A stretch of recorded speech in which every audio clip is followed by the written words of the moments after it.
Olá, sejam todos e todas muito bem-vindos e bem-vindas ao nosso programa de atualização do curso de Direito Constitucional, em sua 13ª edição de 2022, da editora Atlas Gen. Agora referente ao mês de janeiro do ano de 2023. Como fizemos em relação aos meses anteriores e faremos em relação aos meses posteriores, quero dividir a nossa discussão em dois grandes pontos. Assertiva A, legislação; assertiva B, jurisprudência. Legislação são leis e atos normativos editados durante o mês de janeiro de 2023 que têm um impacto direto em tema pertencente ao direito constitucional.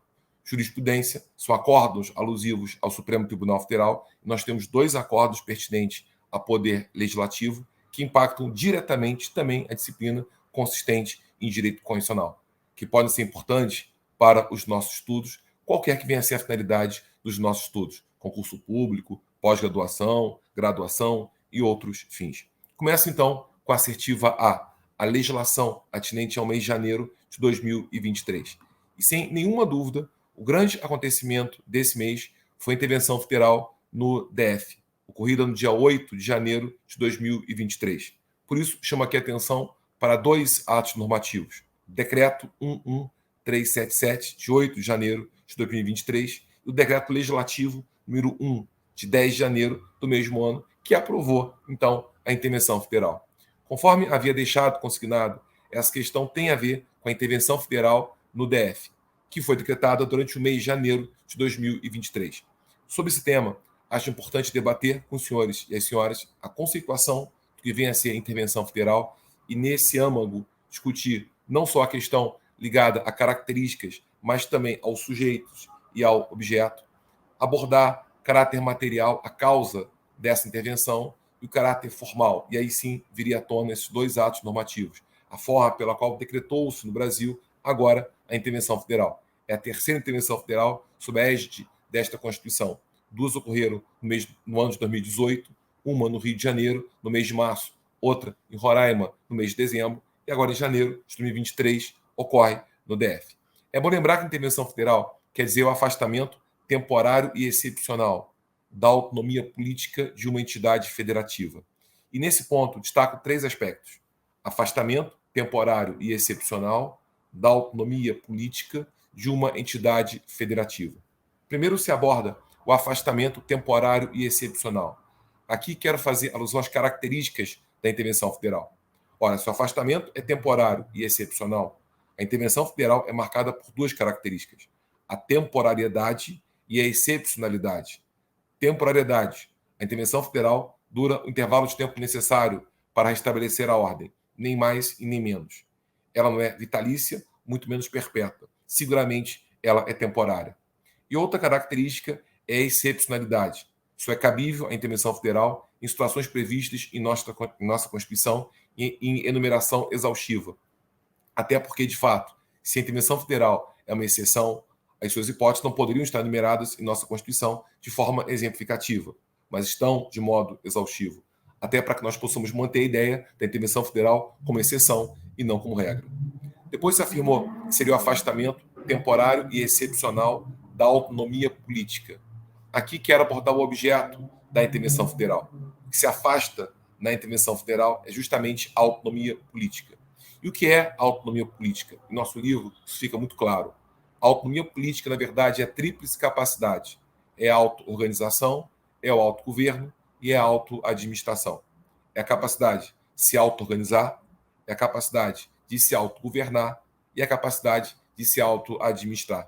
E aqui é de bom ouvir lembrarmos, até por conta dessa intervenção federal, que não obrigatoriamente a intervenção federal é total. Ela pode ser parcial, desde que no ato interventivo haja menção clara sobre as capacidades do Estado ou DF que a intervenção federal está afastando.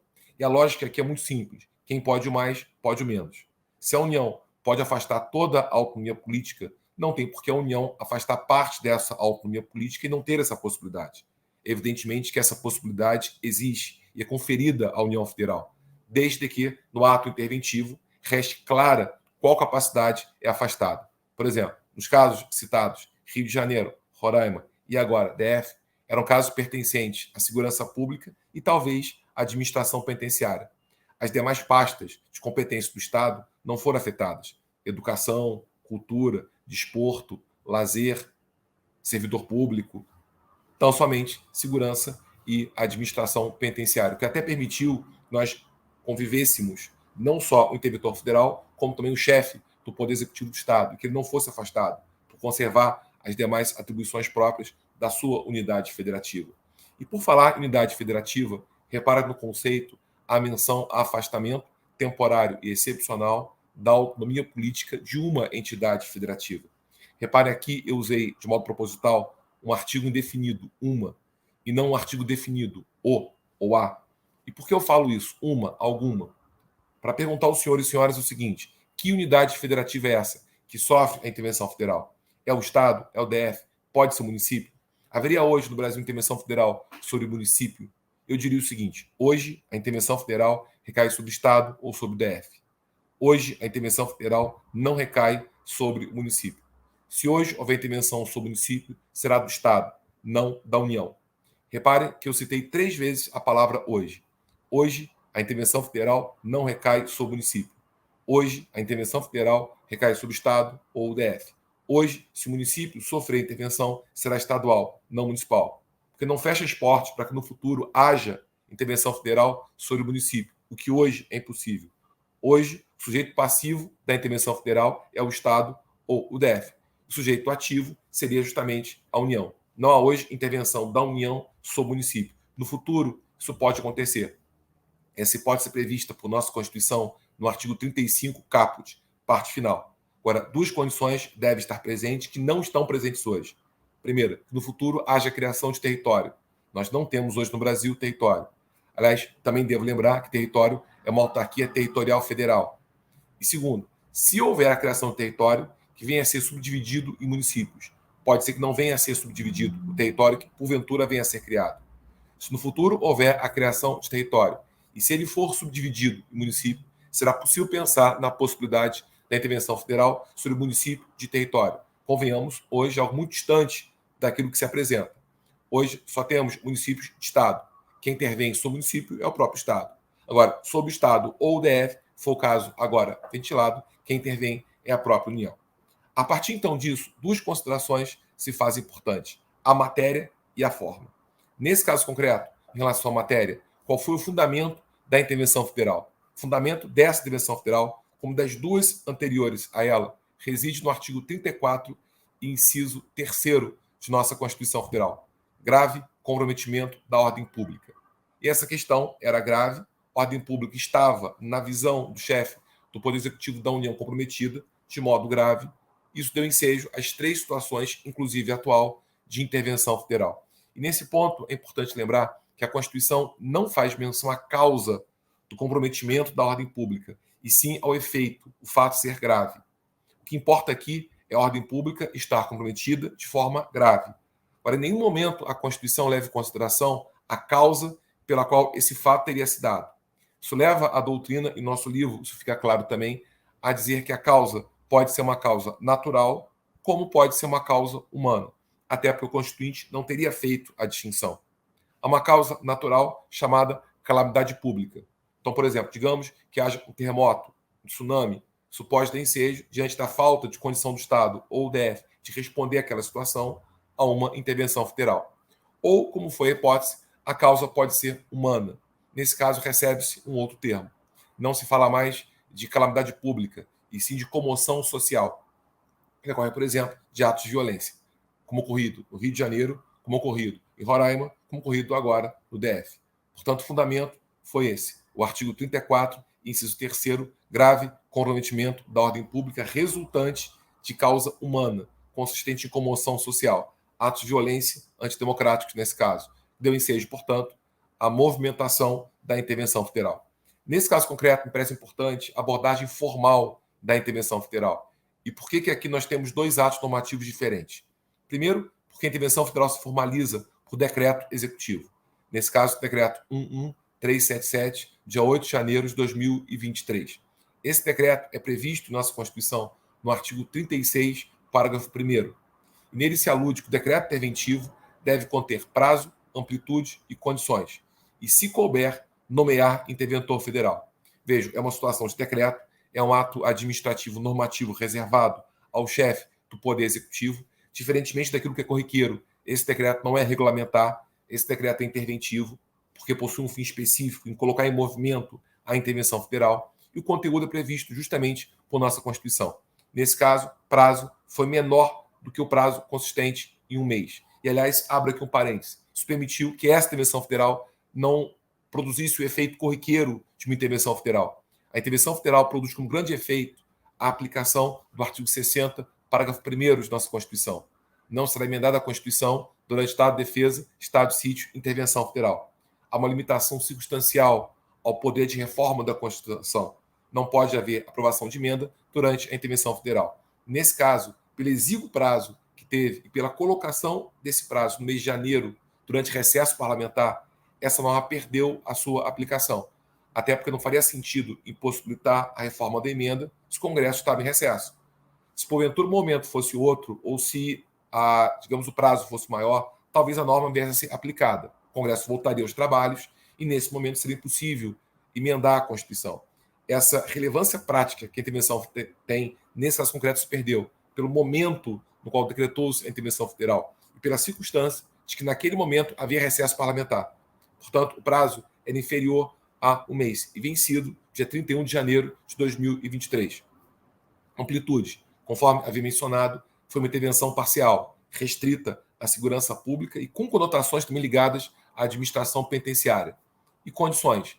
A União disponibilizou meios para efetivar a intervenção federal e até meios financeiros para tanto. Portanto, houve satisfação da norma prevista por nossa Constituição no artigo 36, parágrafo 1º. De fato, houve menção a prazo, amplitude e a condições. E há a menção também a, se couber, nomeação do interventor federal. Portanto, interventor federal no Brasil, a nomeação é facultativa. O Brasil admite a chamada intervenção federal acéfala, sem interventor, na qual a própria República dirige os trabalhos da intervenção federal. Isso não se deu. Nesse caso, nomeou-se o interventor federal, o que é uma faculdade, mas não uma obrigação. Não houve aqui, seguramente, configuração de uma intervenção federal acéfala. Também é importante lembrar que, posteriormente, a edição desse decreto prevê o artigo 36, que haverá submissão imediata a controle do Congresso brasileiro, que pode aprovar ou não a intervenção federal. É uma situação clara de sistema de freios e contrapesos, controle recíproco entre poderes. Um poder controla o outro e sofre por ele o seu controle. Em várias situações, o poder executivo controla a atuação do poder legislativo. Nessa hipótese, o poder legislativo controla a atividade do poder executivo. A submissão ao controle legislativo é uma clara aplicação da ideia do princípio dos freios e contrapesos, do checks and balances, controle recíproco entre poderes. A Constituição prevê um prazo de 24 horas. Esse prazo não é o prazo para o Congresso próximo deliberar. Aliás, nesse caso, foi muito séria a deliberação, durou 2 dias. Mas é o prazo para submissão do decreto ao Congresso. Evidentemente, pode demorar mais do que isso. Se, porventura, o Congresso aprovar a intervenção, então expede decreto legislativo. Aliás, é interessante, porque em nossa Constituição, todos os temas que o texto traz no artigo 49 têm a forma de decreto legislativo. Todos os textos que nossa Constituição traz nos artigos 5.1 e 5.2 têm a forma de resolução. Até porque nos artigos 5.1 e 5.2 fala-se da Câmara e do Senado, como casas isoladas, editam resoluções. No artigo 4.9, fala-se do Congresso Brasileiro, como um poder legislativo reunido. Nesse caso, opera-se a sua vontade através de decreto legislativo. E aqui foi o caso. Esse decreto executivo foi submetido à apreciação parlamentar do Congresso Nacional, o Congresso atuou reunido e o aprovou. E, portanto, expediu decreto legislativo, que aprovou a intervenção federal. Conforme havia colocado, a intervenção federal foi iniciada no dia 8 de janeiro, aprovada no dia 10 de janeiro, perdurou por 23 dias, encerrada no dia 31 de janeiro. Evidentemente, produziu efeitos jurídicos restritos ao objeto do decreto preventivo, decreto legislativo, justamente a segurança pública e a administração penitenciária. Sem dúvida, o grande acontecimento do mês de janeiro, infelizmente decorrente de atos antidemocráticos, foi a intervenção federal no DF, por isso a análise que fiz breve desses 2 atos legislativos, o decreto 11377 e o decreto legislativo 1, ambos do ano de 2023, do mês de janeiro do ano de 2023. Tocante à jurisprudência do Supremo Tribunal Federal, chama atenção para 2 acordos que o STF publicou no informativo 1079. Um seria a ADI 6981 de São Paulo e outra seria a ADI 6688 do Paraná. Os dois casos possuem em comum duas características. Uma característica pertinente à ação, através do qual o caso foi levado ao Supremo Tribunal Federal, e uma característica pertinente ao objeto da discussão. O primeiro que há de comum aqui é que nos dois casos nós temos ações diretas de inconstitucionalidade, julgadas no seu mérito. Nem se trata aqui de uma cautelar, e sim um julgamento meritório de duas ações diretas de inconstitucionalidade. Aliás, uma consideração que já fiz em outro vídeo, quero fazer agora, é a seguinte: a principal ação de cognição do Supremo Tribunal Federal, sob o ponto de vista quantitativo, é a ação direta de inconstitucionalidade. Por exemplo, agora próxima de 7 mil. Agora, a principal ação, sob a perspectiva qualitativa do Supremo Tribunal Federal, é a DPF. Os principais acordos hoje do STF de maior impacto jurídico são todos alusivos à DPF. Agora, aqui segue-se a lógica de quantidade de conhecimento de matéria constitucional dada ao Supremo Tribunal Federal. Sem dúvida, essa quantidade está através, principalmente, de ação direta de inconstitucionalidade. Uma outra característica que os casos têm em comum é que os dois discutem poder legislativo. Aliás, os dois discutem o poder legislativo do Estado. Por isso, de algum modo, a questão envolve direta ou indiretamente a simetria. E o princípio da simetria, na assertiva B, aplicado especificamente à reeleição e recondução dos membros da mesa diretora da Assembleia Legislativa do Estado. O primeiro caso que citado tem a ver com o princípio da simetria, é a ação direta de inconstitucionalidade 6981 de São Paulo, informativo 1179. Diz respeito à competência da Assembleia Legislativa para julgar as contas oriundas do Poder Judiciário, do próprio Poder Legislativo do Estado. A pergunta é: pode a Assembleia Legislativa do Estado dispor de competência para julgar contas não oriundas do Poder Executivo do Estado, contas oriundas do Poder Judiciário, faça alusão então ao Tribunal de Justiça, e contas oriundas do Poder Legislativo, portanto, da mesa diretora da própria Assembleia do Estado? Existe essa possibilidade ou não? E por que a questão foi levantada? Porque em nossa Constituição, no artigo 71, inciso 2º, há a previsão de que o Tribunal de Contas da União julga contas do chefe do Poder Executivo do Estado. Evidentemente, possui outras atribuições, mas a sua principal atribuição seria essa: julgar as contas oriundas do chefe do Poder Executivo do Estado. Não há nenhuma alusão a Poder Judiciário, nem há alusão ao próprio Poder Legislativo, em relação ao qual o Tribunal de Contas auxilia no controle externo. Também devo lembrar que o artigo 75 de nossa Constituição manda aplicar as normas destinadas ao Tribunal de Contas da União ao Tribunal de Contas do Estado. E, se houver, também ao Tribunal de Contas do município. Faça alusão a São Paulo e Rio de Janeiro, que têm tribunais de contas municipais. Portanto, é um caso de simetria explícita, expressa em nossa Constituição. Aliás, é bom lembrar que simetria não deveria ser a regra, mas simetria deveria ser a exceção. Quanto mais se aplica a simetria, menos o Estado ou o município é autônomo. Ele se vincula ao modelo que foi criado para a União e pode não se adequar às características próprias dele. Simetria deveria ser uma situação excepcional, aplicada em casos que envolvessem equilíbrio federativo. Aqui o constituinte originário entende que a questão envolve equilíbrio federativo e ele próprio determina a aplicação de simetria da norma destinada ao Tribunal de Contas da União para o Tribunal de Contas do Estado ou, se fosse o caso, o Tribunal de Contas do município. Bom, em contraste a isso que foi dito, no Estado de São Paulo, a Constituição do Estado, no artigo 20, inciso 6º, prevê que não só o Tribunal de Contas do Estado apreciará contas do chefe do Poder Executivo, mas também do Tribunal de Contas e da mesa diretora da própria Assembleia Legislativa. A questão foi levada ao Supremo Tribunal Federal. Qual foi a solução que o Supremo Tribunal Federal nos oferta nesse caso concreto? A norma seria inconstitucional. O STF reconheceu que a norma é materialmente inconstitucional por ampliar de modo demasiado a competência própria do Tribunal de Contas. Não se nega que nossa Constituição até entende como salutar que haja uma forma de freios e contrapesos. Acabamos de abordar um caso de freio e contrapeso, controle recíproco entre poderes. Mas o controle ocorre nos limites da Constituição. Claro que o Estado deve prever freios e contrapesos, nos limites que a Constituição lhe faculte. E aqui o limite é muito claro. Ou seja, essa apreciação se restringe ao Poder Executivo. Na medida em que a norma do Estado avança e aborda outros poderes, ela coloca em risco o princípio da separação de poderes, porque intensifica fora dos limites da Constituição o sistema de freios e contrapesos. Então, o que faz o Supremo Tribunal Federal? Reconhece que seria inconstitucional o artigo 20, inciso 6º da Constituição Paulista, por violação da Constituição Federal, no artigo 61, inciso 2º, conjugado com o artigo 75. O artigo 71, inciso 2º, que só aborda o Poder Executivo quando se menciona o Tribunal de Contas da União, e o artigo 75, que estende a norma por simetria expressa em nossa Constituição, também ao plano estadual, também ao plano, se fosse o caso, municipal. Então, nesse caso, reconheceu-se, portanto, a inconstitucionalidade por vulneração dos artigos 71, inciso 2º, e 75, ambos da Constituição Federal, sobre a Constituição Paulista, recapitulo, no artigo 20, inciso 6º. E uma outra discussão importante, que, na verdade, o STF confirmou a posição que tomou no passado, tem a ver com a ação direta de inconstitucionalidade 6688 do Paraná, informativo 1079. Aliás, ela e mais 7 ADINs similares a ela, de outros estados. Essa questão envolve mesa diretora da Assembleia Legislativa do Estado. Então, volta a tratar de Poder Legislativo do Estado e da mesa diretora dela. E se haveria possibilidade de reeleição dos seus membros. A discussão seria essa. A reeleição é permitida ou não? E, aliás, devo lembrar também que, em relação à União, é possível reeleição de membro da mesa diretora da Câmara ou do Senado, desde que em outra legislatura, não na mesma legislatura, até como uma consequência natural de um princípio chamado unidade da legislatura. Mas o fato é que em nova legislatura seria possível a reeleição de seus membros. Na mesma legislatura, não. E levantou-se a questão perante o Supremo Tribunal Federal. O modelo é simétrico ou não?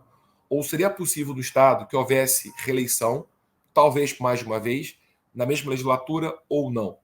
Essa questão já foi levada ao Supremo Tribunal Federal na ADI 6524. Foi julgada no dia 7/1 de 2021, portanto, tem 2 anos. Naquela ocasião, o STF fixou uma posição que agora recapitula e reaplica em mais 8 casos. E a posição que o STF tomou tem 3 grandes pontos. Primeiro ponto, é possível a reeleição de membro da mesa diretora da Assembleia Legislativa do Estado. Uma vez só, na mesma legislatura ou não. Então, nesse ponto, é diferente do modelo aplicado à União. Diferentemente do caso anterior, e nessa hipótese há uma distinção dos casos, não se aplica a simetria perfeita. É possível reeleição uma vez na mesma legislatura ou fora dela. Então, mesmo que fosse em outra legislatura, seria feita uma reeleição só. E se fosse na mesma legislatura, o que é impossível em relação à União, seria possível uma reeleição. Então, a primeira orientação é essa. É possível reeleição uma vez dentro da mesma legislatura ou fora dela. Outra consideração. Essa orientação se aplica ao mesmo cargo. Não se aplica a cargo diferente, na mesma mesa diretora. Então, será possível que, em novo mandato, nós tenhamos deputado estadual em outro cargo, sem que isso possa ser uma reeleição. Ou seja, na verdade, a orientação dada pelo Supremo Tribunal Federal se estende ao mesmo cargo ocupado. Vejam, mesmo na mesma mesa. A mesa é a mesma, mas se o cargo for outro, é possível a reeleição por mais de uma vez. Então, a orientação dada anteriormente se aplica ao mesmo cargo. Também uma terceira consideração seria a seguinte: nesse caso concreto, o Supremo Tribunal Federal modulou a eficácia do acordo. Portanto, aplicou a norma veiculada pelo artigo 27 da Lei 9868/99. O senhor sabe, a Lei 9868/99 é a lei que regulamenta as principais ações de controle de constitucionalidade abstrato principal, especialmente a própria ação direta de inconstitucionalidade. No artigo 27 dessa Lei 9868, dia 10 de novembro de 99, é prevista a possibilidade de modulação da eficácia temporal, isto é, a possibilidade de o Supremo Tribunal Federal talvez restringir o efeito retroativo ou até conferir ao acordo efeito prospectivo somente. Nesse caso, o que faz o STF? Aplica o artigo 27 da Lei 9868 de 99. Reconhece a eficácia retroativa do acordo, um efeito ex tunc modulado, mitigado, flexibilizado, atenuado, e fixa como marco temporal a data, dia 7 de janeiro de 21, quando justamente julgou o precedente desse caso concreto, que é a DI 6584. Então, essa orientação não retroage no tempo, retroage tão somente até o dia 7/1 de 2021, quando o STF fixou a posição na ação direta de inconstitucionalidade 6524. Então, recapitulando, são 2 acordos tomados em ações diretas de inconstitucionalidade. 2 acordos tomados pertinentes ao Poder Legislativo do Estado. O que separa os 2 acordos é a discussão sobre simetria. Até porque, num, a simetria foi aplicada expressamente por nossa Constituição, em outra, não foi aplicada totalmente. Recapitulando, no primeiro caso, o STF, então, reconheceu que é inconstitucional, norma constitucional do Estado, e é um caso, então, de norma constitucional e inconstitucional, repare, que preveja julgamento de contas do Poder Judiciário ou do próprio Poder Legislativo do Estado pelo Tribunal de Contas do Estado, por vulneração das normas federais aplicadas ao Tribunal de Contas da União, que seria o artigo 7.1, inciso 2º, conjugado com o artigo 7.5, a sua extensão para o Plano do Estado. Em relação a outro caso, ao contrário, entendeu-se que seria possível reeleição de membros da mesa diretora da Assembleia Legislativa do Estado, na mesma legislatura ou não, uma vez só. Orientação que se aplica ao mesmo cargo, não a cargo diferente da mesma mesa diretora, e que tem como marco temporal a data na qual a STF fixou esse precedente, que é o dia 7 de janeiro de 2021, quando julgou o mérito da ação direta de inconstitucionalidade 6524. Enfim, amigos e amigas, são considerações breves que trago aqui para que nós possamos abordar temas importantes de direito constitucional no mês de janeiro do ano 2023.